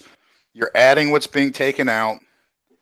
You're using your skimmer because they recommend a good skimmer, your skimmer and your Chaeto for export. Yeah. And that's like, I don't know if y'all saw my comment in the chat earlier. I was doing dishes. I was taking O's job. When y'all were talking about the macro. That's a low blow. I know. The macroalgae breaking down into carbohydrates. Well, when you think about it, if you eat a bunch of spinach, and kale and stuff like that, what does it do? You eat it, it breaks down into carbohydrates and elements and nutrients and aminos and different things contained in it. So, I mean, if you relate that into your aquarium, well, as it breaks down, all the stuff that it's made of gets released into the water. And the stuff that it consumed. Yep. That's what I said earlier. Plus that. So I rather just export it and don't let it break down in my system. Me. Yeah, agreed. I'd rather export it and add aminos by myself. Yeah, I'll add my own. Thank you. Yeah, and I agree with you on that. To me, that's the safer way to do it. But I guess that's their theory behind it. Yeah. We'll see. I mean, BRS is going gung-ho. Your tank is looking good. But like the guy from BRS always says, Ryan always says, his measure of success is having a multi-year, maybe with the Triton method or something else, you'll have stuff building out that, that we don't know about until. So if you remember BRS, I like BRS, don't get me wrong. But remember when they were head over heels with Zeovit? Oh, yeah. Oh, yeah. There's a lot of things they were head over heels, but I don't even want to get into that. Listen, I think I had the best tank when I was doing Zeovit. But the thing about Zeovit is you're on a knife's edge, so anything goes wrong. There's a lot of, in fact, Zeovit is like, in my instance, Zeovit, even with all these ICP tests that I buy and do, Zeovit was 5 times more expensive than Triton. Way more expensive. It was way more expensive than Triton. And also Zeovit is, Triton, if I'm leaving, I don't need to tell my wife to do anything. Like, that's it. I just leave. The tank's running. Zeovit, you got to train somebody to do Zeo back, Zeo start, Zeo food, Zeo this. Like, it's a bunch of blue bottles, and the person has to do like 3 or 4 different blue bottles for you every day. And if they overdose one or don't put something, and maybe 1 or 2 days won't kill you, but if they do it for 3-4 days, you come home after a week and somebody misdose or something, and your tank looks like crap. So Zeovit is it's a good system. It was just too involved for me. Like, I don't want to sit there and dose like 5 or 6 different blue bottles, I think what specifically happened is I asked my wife to do something, and I came home and I was like a little upset, say, why didn't you dose the Zeo thing? And she said, what are you talking about? Like, the blue bottle on the window, I dosed it, the Zeo thing. And that's when I looked at all the bottles and I said, oh, shucks, they're all Zeo thingies. Zeo this, Zeo that, Zeo this. So that's when I had the aha moment and says, this thing is probably not going to work out long term because I'll need her help. And if I can't even figure out, what's the thing to dose here, then, but. I'm not the sharpest knife in the drawer, but, it's got to be simpler than that Zeovit. I never did it, but when I tried to read about it, I go, man, this is just way too much. I couldn't understand half of the products they had. I don't know. And then, I know I keep bringing this up, but you look at somebody like Jason Fox, and and what he does with all his corals down there, and the guy's just using a really simple water change in instant ocean, and well, yeah, because you don't want to get into like Rico. It's pretty basic and simple, And so that's what just easier to maintain. It's easier to do. You ain't got to worry about a lot. It just keep things simple as possible, and that's it. You know, Jason Fox is not doing anything else but water changes. I do no water changes, but I do a couple other things, and that's that. But it's still simple. We choose to do it that way. I do it this way. But at the end of the day, it's not even about what he does or I do or Joe Blow does. It's what's simple for you and what's best for you at the end of the day. You know, what are you willing to live with if you want to try this or try that and it doesn't work? You know, it's really what's best for you, you know, because at the end of the day, you're the one responsible for it. Yep. Yeah, you know, WVU Reefer says BRS is the Kardashians of the reef. They do all the kind of trends. And, and 40 Breeder make a good note. And I gotta remember this when I'm watching. 40 Breeder up in there? Yeah, what I gotta remember. What's up, 40? As long as we aren't sticking collagen in our tanks, I think we'll be okay. It's fun to watch. Day one, BRS was loading their sump with Marine Pure blocks, and then day 8 they were removing it, which I remember that. I remember that. Yeah, so, that's true. Yeah. I like some of the stuff that BRS does, but I think I think the guys are saying, they do a lot of stuff. I think one of the biggest bonuses about BRS is they live on the motto, or they promote this motto that they only sell products that them as reefers would only use. Yeah.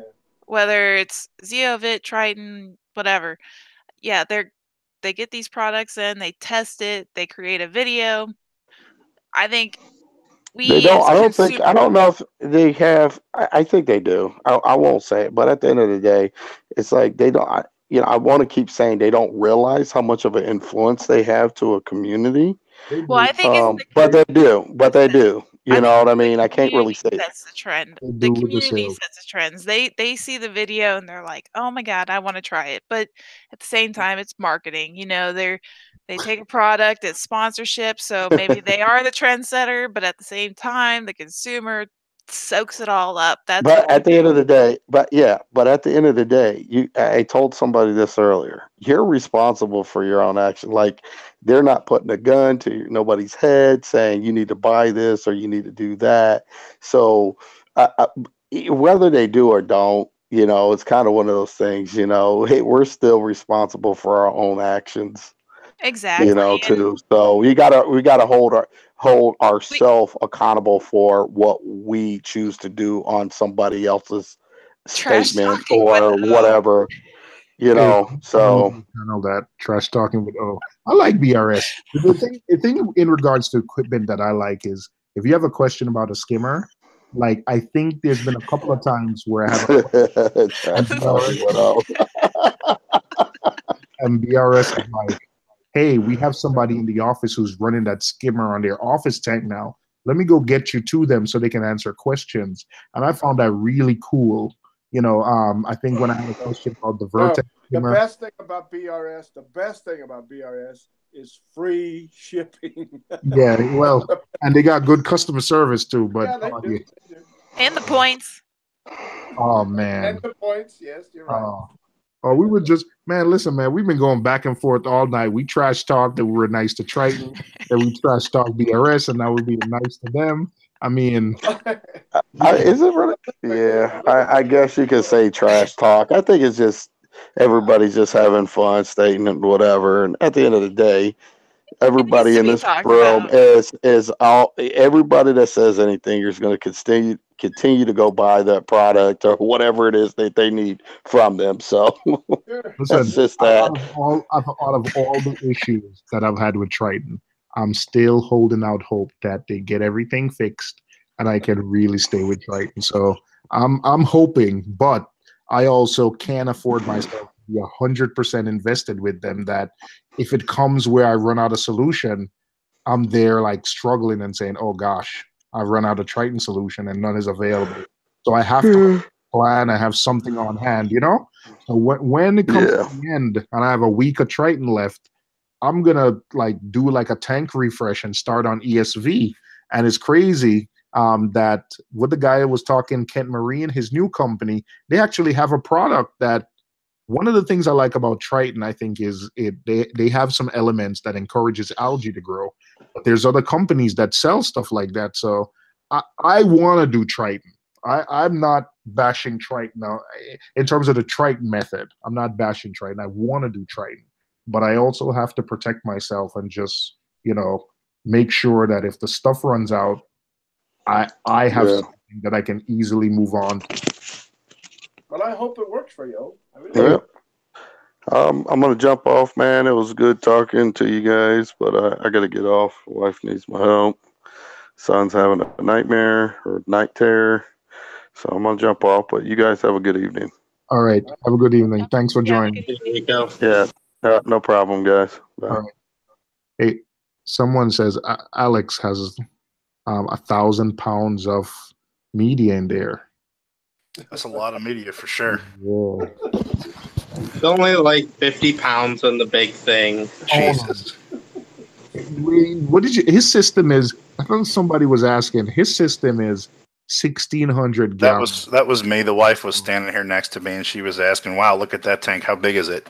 And I told her it's plywood, right, Alex?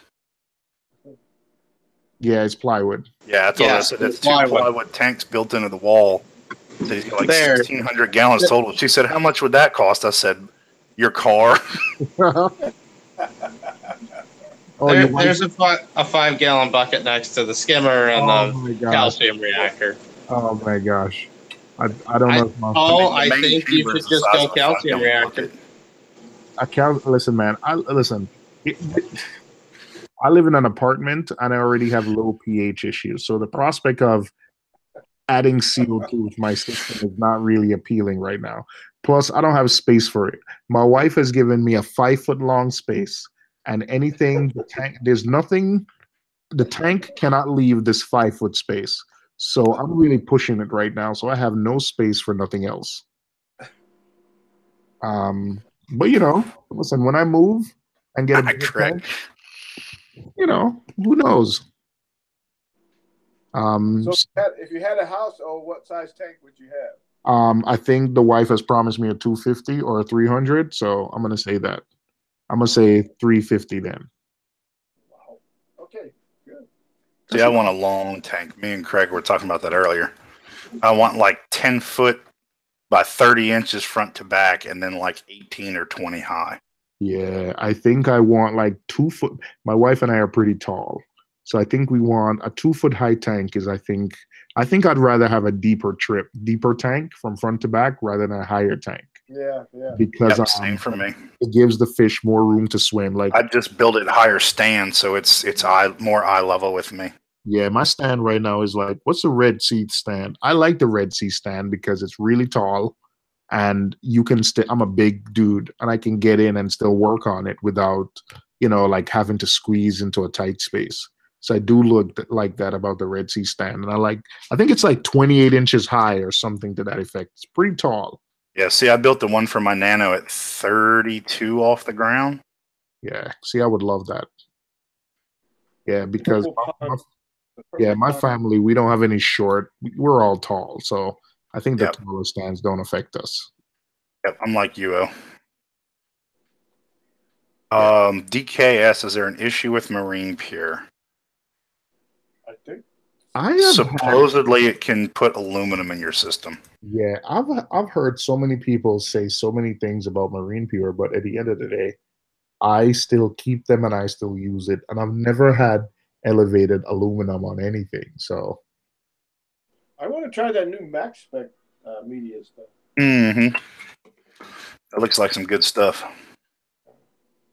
Yeah, hey, Alex, how about this, Alex? Yeah. How about next week you be my primary guest and you show us, I know you do it on your videos, but how about you just show us like a full breakdown of like your tank and system?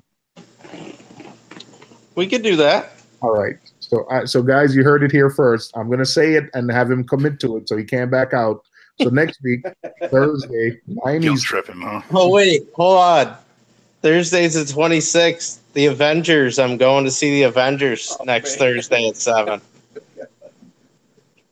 I already said it, Alex. We can't take it back. I already bought the tickets. You can't back up.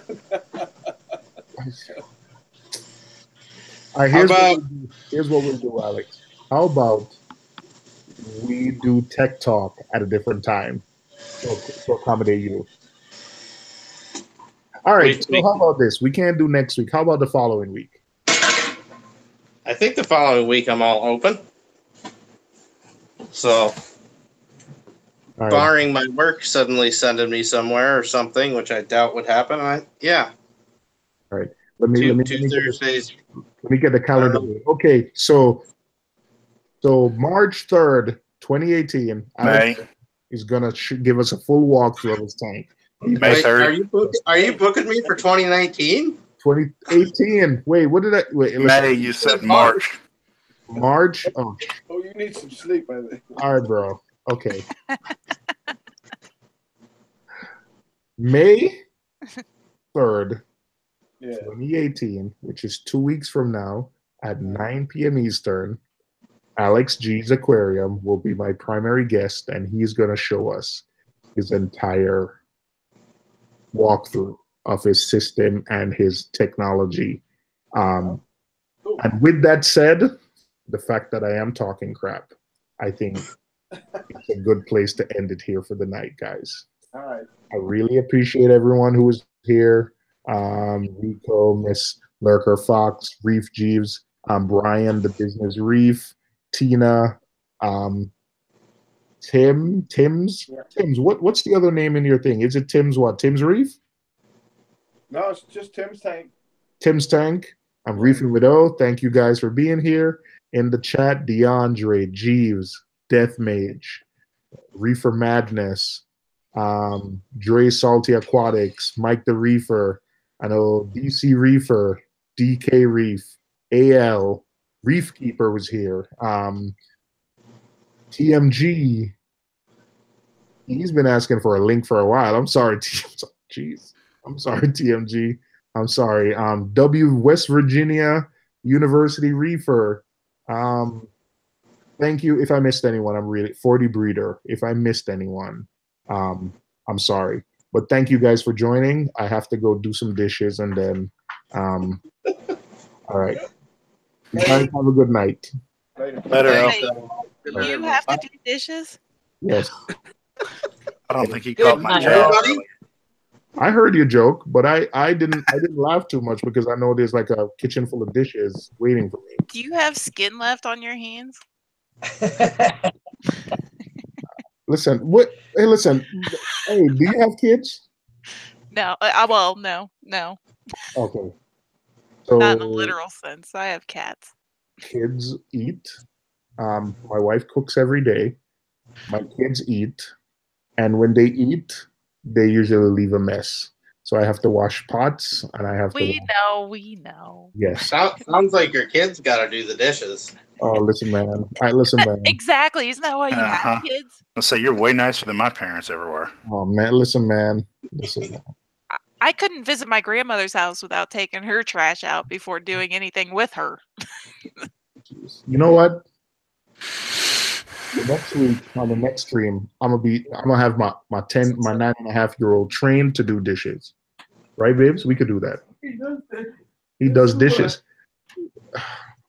All right, my wife said he does dishes, but he doesn't do the night dishes. You don't sound very confident in the ability to get him trained by next week. I'm looking at my wife. This needs to be a team effort. So if she's not in, then it's not gonna happen. So I'm looking for confirmation. Is it gonna happen? Next house you buy, A has to have room for a new fish tank, and B has to have a dishwasher. It does. When we were getting this apartment, we had the option to get a dishwasher. We didn't take it. We should have. That's a big mistake. Big mistake. I also tried the whole paper plate thing, but I hate eating. That's called the CJ method. But I hate eating dinner out of a paper plate. I don't know. It's just my wife had got me on that for a long time, and it wasn't too bad. But I still go back to just having regular plates. Yeah, my first inclination is to always reach for like plates, like, plates, and then my wife is the one that has to remind me, like, hey, use the paper plates. So if I'm eating pizza or something, like, I'm more inclined to like grabbing like paper plates, but Oh, how many people do you have in your household? 4. So you got 4 plates, 4 forks, 4 knives, 4 spoons, 4 cups. Plus on that. So I watch, plus everything that, when the kids came home from school, they might have a snack. That's how you do it, though. You can't if you limit yourself to only 4s. That means if the kids need another plate, they have to have washed the last plate, so on and so forth. 40 breeders said I hated doing laundry, so I just kept buying clothes. Hey, DC, listen, man, DC, man, I'm a father, man. Listen, man, what you guys do to me, this is like minor stuff, man. I take it. My manhood was eroded a long time ago. I'll wait till you come to visit. I would have given anything to have a father to do the dishes for me rather than me do the dishes. My father is West Indian. I was doing dishes when I was like 7. We're just giving you shit. You know what? I should be tougher on my kid. You know what? Let me go wake him up and let him do dishes. All right, good night. Good night. Hey, yo, Tyler, do some dishes. Hey. Yeah, right. He whispers it. Hey, Tyler, do some dishes. I think my wife is coming. She wants to know what's going on. All right, good night, guys. Later, bud. Tonight was a lot of fun. Great talk, everybody. Have a good night. Tina, good night.